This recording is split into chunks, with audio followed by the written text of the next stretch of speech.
Malam, malam Mas. Dan melalui sambungan virtual juga ada salah satu penggugat ijazah Jokowi, Bang Rismon Sianipar. Selamat malam, Rismon. Selamat malam, Bang. Oke, saya ke Pak Mardiansyah dulu. Pak Mardiansyah, tadi kan Pak Jokowi diperiksa kalau nggak salah 45 pertanyaan katanya. Ada 45 pertanyaan. Ini yang komunikasi Anda dengan Pak Jokowi terakhir, apa yang ditelaah dan sejauh mana sebenarnya ini bisa membersihkan nama baiknya Pak Jokowi? Karena ini kan pelaporannya pencemaran nama baik. Ya, menurut saya sih ini kan memang harus dituntaskan ya. Pada titiknya memang Pak Jokowi merasa bahwa apa yang ditudingkan pada dirinya atau apa yang disematkan pada diri Pak Jokowi ini sudah dilewat batas kewajaran, sehingga sudah tidak bisa lagi ditolerir. Lalu dia lakukan pelaporan sebagai warga negara yang baik, yang punya hak untuk melaporkan orang yang diduga juga sudah melakukan tindak pidana pada dirinya, kan sah-sah saja. Dia laporkan, berproses, dan sekarang sudah masuk penyidikan. Dalam proses penyidikan ini Pak Jokowi diperiksa lagi. 45 pertanyaan, 3 jam tadi, kan gitu ya, dalam proses tahapan penyidikan. Tentu dalam tahapan penyidikan ini kan sudah ditemukan adanya tindak pidana. Tinggal bagaimana siapa pelaku-pelaku yang dianggap memang itu terlibat dalam tindak pidana yang dituduhkan atau dilaporkan oleh Pak Jokowi. Jadi saya rasa proses hukum yang biasa-biasa saja, bukan juga yang terlalu luar biasa gitu ya. Jadi nggak perlu juga didramatisir macam-macam sebenarnya. Gitu. Bung Rismon, tadi dicecar 45 pertanyaan tapi di pemeriksaan berlangsung di Polresta Solo, bukan di Polda Metro Jaya. Anda punya komentar soal ini? Ya, kami cukup keberatan ya, Bang ya.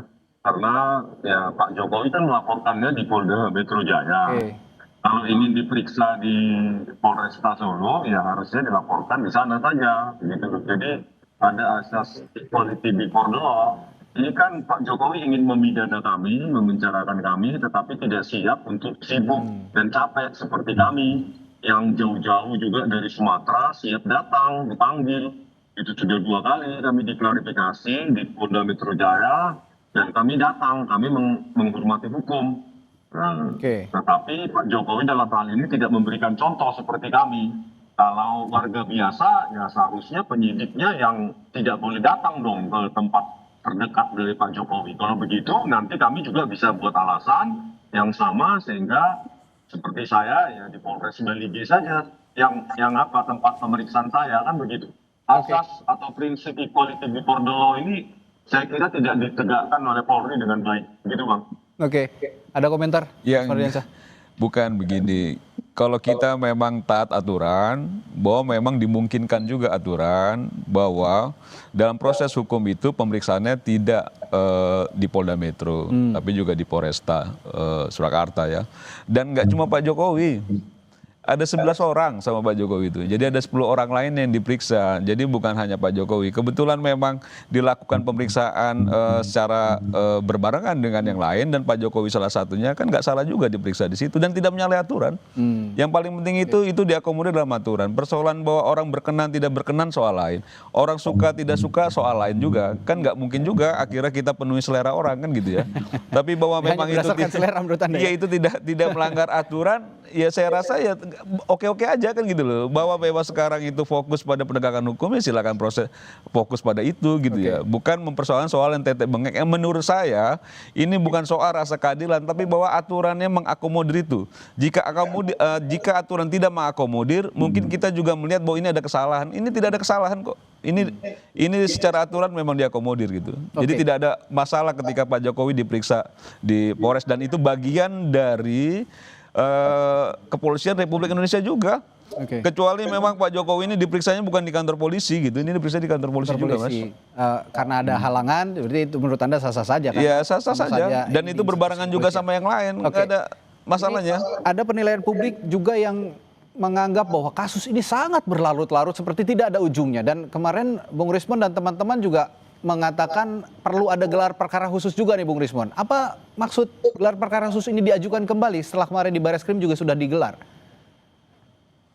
Ya, Bang, kalau Bang Mardiansa mengatakan seperti itu, mengapa hal itu tidak terjadi juga kepada Bang Egy Sujana yang saat itu sakit di penang, kenapa tidak penyidiknya datang ke sana dari Mabes Polri, begitu loh. Jadi kenapa Bang Egy Sujana langsung dideskripsikan sebagai mangkir?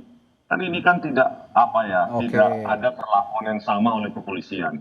Maka terkait dengan gelar perkara khusus, ya, kami juga meminta karena tadi katanya, ya, ijazah SMA maupun ijazah S1 Fakultas Kehutanan UGM itu sudah disita. Ya, semoga benar-benar disita sampai ditunjukkan ke pengadilan nanti dan diuji secara forensik. Karena kami juga punya bahan pendamping, pembukti pembanding yang lain dari ijazah yang sama, begitu loh. Jadi jangan seperti yang terjadi di Barreskrim bahwa nanti setelah disita 1-2 hari nanti dikembalikan, dan pada saat gelar perkara khusus di Barreskrim Polri, ya, bahkan ijazah versi fotokopi pun tidak berani ditunjukkan pada kami, dan satu pun dokumen pada saat gelar perkara khusus tersebut itu ditunjukkan kepada kami. Oleh karena itu kami meminta supaya dilakukan gelar perkara khusus di Polda Metro Jaya dengan menampilkan semua dokumen itu di depan kami dan semua peserta baik independen maupun yang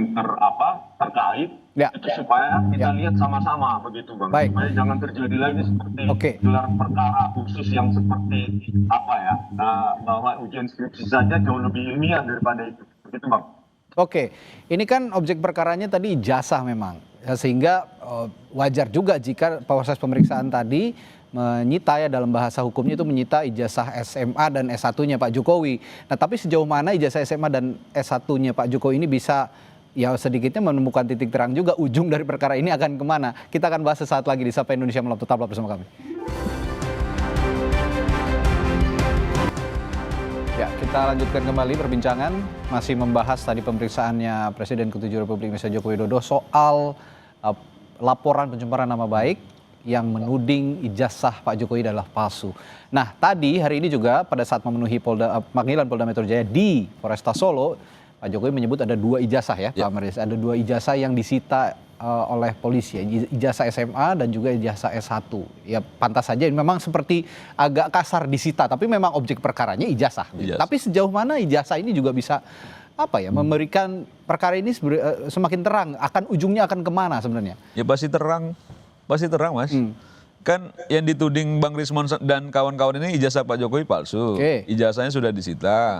Nanti dalam proses peradilan ditunjukkan asli atau tidak. Itu kan juga sudah dilakukan di Barreskrim. Ya, sudah dilakukan, tapi kan dalam proses peradilan ini kan yang jelas lebih terang lagi ketika memang hakim memutuskan bahwa ijazah ini asli dan apa yang dilaporkan Pak Jokowi terbukti bahwa memang tidak benar kalau dituding atau dituduh sebagai itu merupakan ijazah palsu.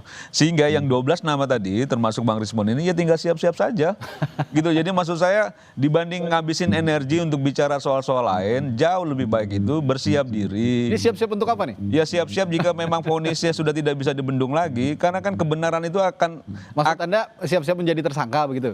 Kebenaran itu akan menemukan jalannya sendiri, Mas. Kan gitu loh. Jadi kalau misalnya vonisnya nanti tiba-tiba memang yang dilaporkan ini divonis bersalah, ya jangan lari juga kan gitu loh. Jangan juga tidak bertanggung jawab juga, ya konsekuensi silakan dinikmati kan begitu ya. Apa yang sudah dilakukan selama ini yang sudah membuat heboh Republik ini, yang menurut kita rakyat ini capek, Mas. Kita ini lagi fokus soal bagaimana membangun bangsa, orang-orang ini bicara soal yang ini saja.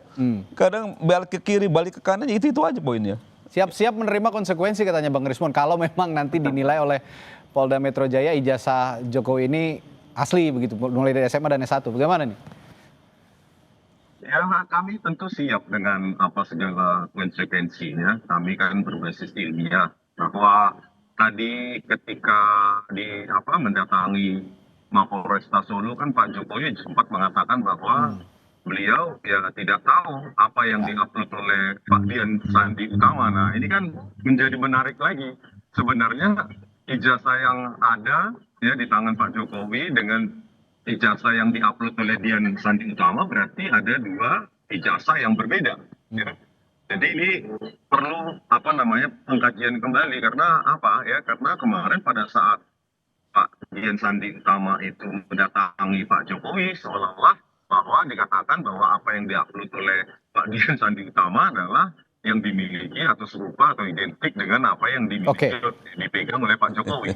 Jadi begini, Bang Mardian saya, jadi kalau kita kan menjawab apa yang diklaim asli, maka kami jawab dengan metodologi kami bahwa itu palsu yang diupload oleh Dian Sandi Utama, dan diperkuat juga dengan skripsi Pak Jokowi yang diklaim itu punya Pak Jokowi dan lulus, dan itu kan tidak ada lembar pengujian skripsinya. Nah, ini saya juga mau tanyakan ini ke Bung Rismon. Bung Rismon, kemarin Anda juga melaporkan kan soal skripsi. Nah, ini kan ada juga yang menganggap bahwa yang sebelumnya aja sebelum beres kok sekarang sudah melaporkan lagi soal skripsi. Jadi kesannya katanya seperti dicari-cari gitu loh. Apakah akan berlarut-larut juga soal ijazah saja, kan belum selesai ini Bung Rismon? Nggak dicari-cari lah Bang.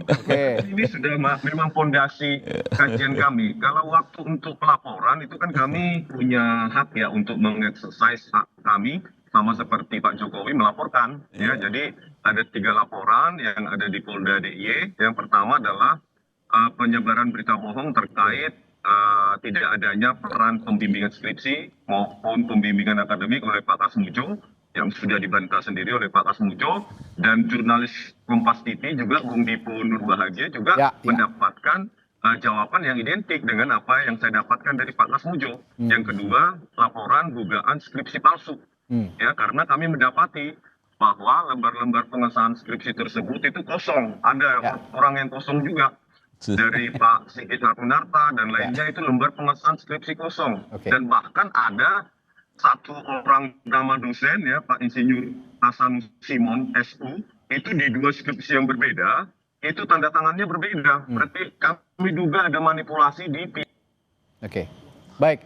Terakhir saya ke Bung Mardiansah. Kalau ya tadi berarti sampai detik ini Bung Rismon dan kawan-kawan ini masih menganggap bahwa ya skripsinya Pak Jokowi, ijazahnya itu semua palsu begitu ya. Tapi yang ingin saya tanyakan begini, Pak Mardiansah, untuk terakhir. Pak Jokowi sendiri sebenarnya merasa kasus ini sangat mengusik dirinya atau tidak sih, dan mengapa akhirnya Pak Jokowi memutuskan bahwa akan meneruskan ini ke jalur hukum juga, akan melaporkan penuding-penuding ini ke jalur hukum? Ini masuk apa yang dilakukan Pak Jokowi bagian dari proses pembelajaran ya. Bahwa orang tidak bisa asal menuding, orang tidak bisa asal menunjuk ijazah kau palsu gitu tanpa bukti yang mendasar. Dan ketika itu berlarut-larut, akhirnya saya ingat Joseph Goebbels ini, menteri propagandanya Nazi itu yang selalu menekankan bahwa kebohongan yang diulang-ulang itu menjadi suatu kebenaran. Dan ini kan juga akhirnya begitu gitu loh. Dan ini pembelajaran bahwa nggak boleh orang asal atau sembarang, Mas. Gitu loh. Jadi kalau Bang Rismon dan kawan-kawan dia mau melaporkan apa, Jokowi udah sampaikan, dia ladeni kok mau sampai kapanpun gitu. Dan Bang Rismon dan kawan-kawan juga harus terima konsekuensinya ketika itu memang ada konsekuensi hukum. Dan ini proses pembelajaran buat Republik ini. Saya nggak tahu ya, memang kalau dilihat dari latar belakang ya, selain Bang Rismon ada Roy Suryo dan kawan-kawan, ini kan latar belakang yang memang berseberangan dengan Pak Jokowi, yang pasti juga menstimulus apa yang gerakan yang dilakukan oleh teman-teman yang selalu menuding Pak Jokowi ijazah palsu. Apa narasi yang dibangun oleh Bang Rismon, boleh saja, silakan, itu haknya Bang Rismon. Tapi ketika nanti sudah vonis dalam proses peradilan, hargai hukumnya. Gitu ya, hargai hukumnya dan dipenuhi juga sanksinya dan lain sebagainya. Jangan juga nanti akhirnya membangun narasi baru bahwa peradilan sudah dikooptasi dan lain sebagainya. Ini kan akhirnya juga nggak mendidik buat Republik ini. Gitu. Intinya ya kita punya lembaga hukum, kita negara hukum. Ya harus dihargain, Mas. Ya semua pendapat juga tapi tetap harus diakomodir oleh para penegak hukum juga, termasuk juga dari Bang Rismon. Kita akan lihat nanti ujungnya seperti apa. Sepertinya ini belum kelihatan ujungnya nih kalau memang sudah kelihatan sih kemungkinan Bang Rismon CS ini akan dipenjara kayaknya. Oke.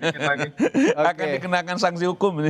Oke, baik, kita akan bahas lagi bagaimana nanti ujungnya dalam kasus ini. Terima kasih Pak Mardiansah dan juga Bung Rismon sudah bergabung di Sapa Indonesia Malam. Sampai jumpa lagi, selamat malam. Selamat malam, Mas. Saudara, setelah jeda